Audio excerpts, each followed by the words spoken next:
What's up, my Moon Tribe? I'm Haley, and welcome back to Moon Tribe Tarot. This is going to be for the star sign of Taurus for September 2020. Take what resonates and leave behind what does not. If you'd like to book a personal reading with me, where your messages will 100% correlate to your story because they are specifically for you in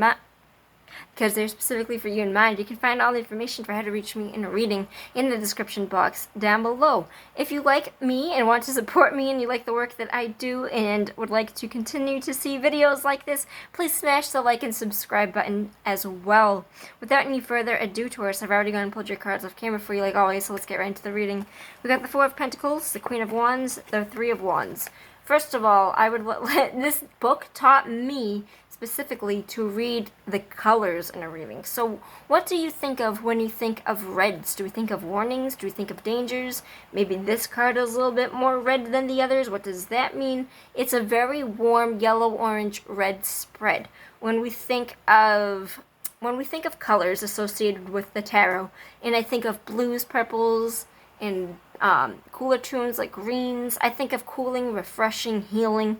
When I think of warm colors and reds and stuff, I think of passion, fire, of tenacity, of virtue, of really passion, stepping into your passion, stepping into fire. This is a very fiery, warm, passionate spread.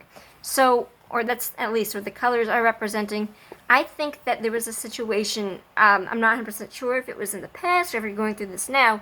The Four of Pentacles represents that in general things are meant to ebb and flow. This is a financial card of actual money being blocked. It can also mean that you're blocking out an actual person or some sort of prosperity when it comes to emotions, so blocking somebody out. So it's going to be one of those, but this is, I got Wands and Pentacles, which together actually mean an actual job. So to me, this kind of feels like having something blocked off in one area, not being sour grapes about, being like, listen, this is blocked.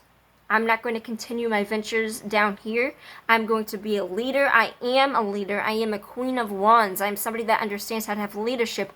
I am more mature than others or older. I'm very sexually creative, I'm very fiery. I know how to have success.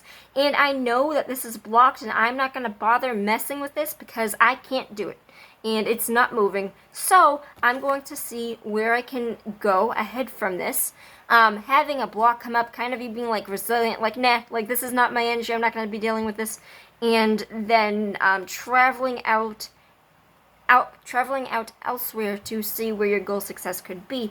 This is the Three of Wands is a card to indicate it's kind of like waiting for your ships to come in. It's also a card that indicates that if you are, it's the kind of waiting and seeing stage where you set out for a job application, you put a job application out, and you are now waiting to hear back. If you ask somebody on a date, you're waiting to hear back. It is the waiting period where usually it represents that whatever is being sought out for here is going to come back in kind. And I asked for one card to sum up this whole ring. I did get the King of Swords, which represents that maybe he's at least in some way to completely blame for all of this. The King of Swords represents somebody that is a Gemini, Libra, Aquarius. Doesn't have to be. He would sometimes be a little cold and black and white thinking, but more so when he's in a king form, he is also a leader. He has his goal success. He's somebody that understands how to talk, and he's somebody that understands how to be a good leader. He would give you the clothes off his back, but the second that he finds out that you're betraying his trust, he would cut you out of his life. Can I have a card for where this goes after the Three of Wands? Because that's going to kind of tell me what position this King of Swords has in your life.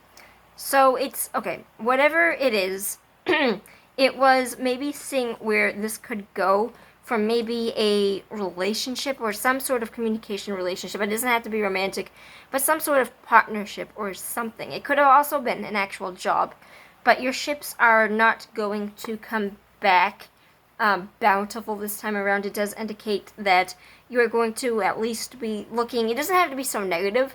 It could be that your ships do come in, and what your ships are is you going inside of yourself for your own inner gain, to make yourself happy, to find the answers that you seek inside of yourself.